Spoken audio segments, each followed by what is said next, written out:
Hi guys, എല്ലാവർക്കും എൻ്റെ പുതിയ വീഡിയോയിലോട്ട് സ്വാഗതം. അങ്ങനെ ഇന്നുകൊണ്ട് നമ്മുടെ ഫ്രം സീസൺ 4 തീർന്നിരിക്കുകയാണ്.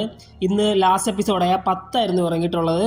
ഈ സീസൺ മൊത്തത്തിൽ എങ്ങനെ ഉണ്ടെന്ന് ചോദിക്കുവാണെങ്കിൽ സത്യം പറയാമല്ലോ ഗൈസ്, ഒരു ആവറേജ് ആയിട്ടുള്ളൊരു അനുഭവമാണ് എനിക്ക് ഇതിനകത്ത് നിന്ന് കിട്ടിയത്. കാരണം നേരത്തെ സീസണുകൾ വെച്ച് നോക്കുമ്പോൾ സീസൺ 4 ഒരു ആവറേജ് ആയിപ്പോയെന്ന് എനിക്ക് തോന്നുന്നു. കാരണം അധികം ഒരു ട്വിസ്റ്റോ അങ്ങനത്തെ സെറ്റപ്പ് ഒന്നും സീസൺ 4 നമുക്ക് കാണാൻ കഴിയില്ല. എന്താണെന്ന് അറിയില്ല ഇവർ ഈ സീസൺ ഇങ്ങനെയൊക്കെ കളഞ്ഞത്. എനിക്ക് തോന്നുന്നു സീസൺ 5 അടിപൊളിയൊക്കെ എടുക്കാനായിരിക്കും. പക്ഷെ എന്തൊക്കെ പറഞ്ഞാലും നമുക്ക് ഫ്രം എന്ന് പറഞ്ഞ സീരീസിൽ നിന്ന് കിട്ടേണ്ട കുറേ സാധനങ്ങളുണ്ട്. പക്ഷെ ആ സംഭവങ്ങൾ നമുക്ക് ഈ സീസണിൽ നിന്ന് കിട്ടിയില്ല എന്നാണ് എൻ്റെ ഒരു അഭിപ്രായം. ഈ സീസണിൽ ഇറങ്ങിയ 10 എപ്പിസോഡ് വെച്ചിട്ട് ഏറ്റവും കിടിലമായിട്ട് എനിക്ക് തോന്നിയ എപ്പിസോഡ്സ് എന്ന് പറയുന്നത് എപ്പിസോഡ് 5, എപ്പിസോഡ് 7 ആൻഡ് എപ്പിസോഡ് ഇന്നിറങ്ങിയ എപ്പിസോഡ് 10 ആണ്. ഈ 3 എപ്പിസോഡും നല്ല കിടിലമായിട്ട് തന്നെ എനിക്ക് തോന്നിയിട്ടുണ്ട്. പക്ഷേ ഈ ഇന്നിറങ്ങിയ എപ്പിസോഡ്, ലാസ്റ്റത്തെ 10th എപ്പിസോഡ് എന്ന് പറയുന്നത് നമുക്ക് അതിൻ്റെ എൻഡിങ് പോലെ ഒരു ക്ലിഫ് ഹാങ്കർ വെച്ചിട്ടല്ല എൻഡ് ചെയ്യുന്നത്. അപ്പോൾ സീസൺ 5 കാണാനായിട്ടുള്ളൊരു അത്രയ്ക്ക് കിടില ഒരു ക്ലിഫ് ഹാങ്കർ അല്ല ഇന്നിറങ്ങിയ എപ്പിസോഡിലുള്ളത്. സീസൺ 3 എൻഡ് ചെയ്യുന്നത് നമ്മുടെ ജിമ്മിനെ മാൻ ഇൻ യെല്ലോ സ്യൂട്ട് കൊല്ലുന്നവിടെയാണ്.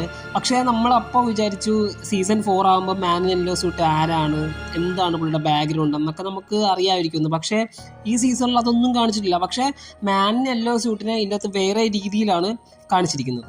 പിന്നെ ഇതിനകത്ത് അഭിനയിച്ചിരിക്കുന്ന ആൾക്കാരുടെ പെർഫോമൻസ് വൈസൊന്നും എനിക്കൊന്നും പറയാനില്ല. കാരണം അത്യാവശ്യം നല്ല രീതിയിൽ തന്നെ എല്ലാവരും അഭിനയിച്ചിട്ടുണ്ട്. എനിക്ക് പേഴ്സണലി ഇഷ്ടപ്പെട്ടത് ബോയ്ത്, എല്ലാ സീസണിലും പോലെ തന്നെ ബോയ്ത് ഇതിൻ്റെ അകത്ത് കിടിലമായിട്ടുണ്ട്. പിന്നെ ടാപ്പിത്ത അടിപൊളിയാണ്, ജെയ്ഡ് കിടിലമാണ്, ജെയ്ഡ് ഒരു രക്ഷയില്ല കേട്ടോ, ജെയ്ഡ് കിടിലമാണ്. പിന്നെ വിക്ടർ ഇതിൻ്റെ അകത്ത് അടിപൊളിയാണ്, ഈതൻ, ജൂലി, അങ്ങനെ ഇഷ്ടംപോലെ, റാൻഡൽ, ക്രിസ്റ്റി, എല്ലാവരും അടിപൊളിയായിട്ടുണ്ട്. പിന്നെ 2 മുതുവാഴകളുടെ പേര് ഞാൻ ഇവിടെ മെൻഷൻ ചെയ്യുന്നുണ്ട്. ഒന്ന് എല്ലിസും ഒന്ന് എൽജിനുമാണ്. ഇവർ 2 പേര് എന്തിനാണോ ഈ സീരീസിൽ, കാരണം ഒരു ഗുണവും ഇല്ലാത്ത 2 പേരാണ് ഈ പറഞ്ഞ എൽജിനും എല്ലിസും. ഒരു ഗുണവും ഇല്ല. 2 മുതുവാഴകളാണ് ഈ സീസണിൽ, ഈ എല്ലിസും ആൻഡ് എൽജിനും. പിന്നെ ഈ സീരീസ് നമ്മുടെ ഉള്ളിലോട്ട് കുറേ ചോദ്യങ്ങൾ കൊണ്ടുവരുന്നുണ്ട്, കുറേ ചോദ്യങ്ങൾ ഇട്ട് തരുന്നുണ്ട്. പക്ഷെ അതിനുള്ള ഒരു ഉത്തരവും നമുക്ക് അവരിങ്ങനെ പെട്ടെന്ന് തരത്തില്ല. ഈ സീസണിലാണെങ്കിൽ അങ്ങനെ ഒരു സംഭവമേ എനിക്കിത് കാണാൻ സാധിച്ചില്ല. കാരണം ഒരു ചോദ്യത്തിനുള്ള ഉത്തരവ് നമുക്ക് ഈ സീസണിൽ കിട്ടിയില്ല എന്നാണ് എനിക്ക് തോന്നുന്നത്. എല്ലാം കൂടെ അവസാനത്തെ സീസണിലോട്ട് വച്ചിരിക്കുകയാണെന്ന് എനിക്ക് തോന്നുന്നത്. എനിക്ക് തോന്നുന്നു 5ാം സീസണാണ് ഫൈനൽ സീസൺ. അതവർ ഒഫീഷ്യലി കൺഫേംഡ് ആണ്. 5ാമത്തത് കൊണ്ട് അവർ തീർക്കുവാണ്. നല്ല കാര്യമാണ് ഗൈസ് ഇത്. കാരണം വലിപ്പിച്ചുകൊണ്ട് പോകുന്നത് വളരെ ബോറാണ്. കാരണം ലോസ്റ്റൊക്കെ നമ്മൾ കണ്ടാണ്, വലിപ്പിച്ച് കുറേ ആക്കി. അതുപോലെ ഫ്രം കൊണ്ടുപോകണ്ട എന്നാണ് എൻ്റെ അഭിപ്രായം. 5ാം സീസൺ കൊണ്ട് നിർത്തുക, അതായിരിക്കും ബെറ്റർ ഓപ്ഷൻ. അപ്പോൾ ഗൈസ് ഇതൊക്കെയാണ് എനിക്ക് ഫ്രം സീസൺ 4 കണ്ടിട്ട് തോന്നിയ കാര്യങ്ങൾ. വളരെ മോശമാണെന്നൊന്നും പറയാൻ പറ്റില്ല, ഒരു ആവറേജ് അനുഭവമാണ് എനിക്ക് ഫീൽ ചെയ്തത്. നേരത്തെ ഇറങ്ങിയ സീസണുകളിലൊക്കെ വെച്ചിട്ട് ഒരു ആവറേജ് ആയി പോയി.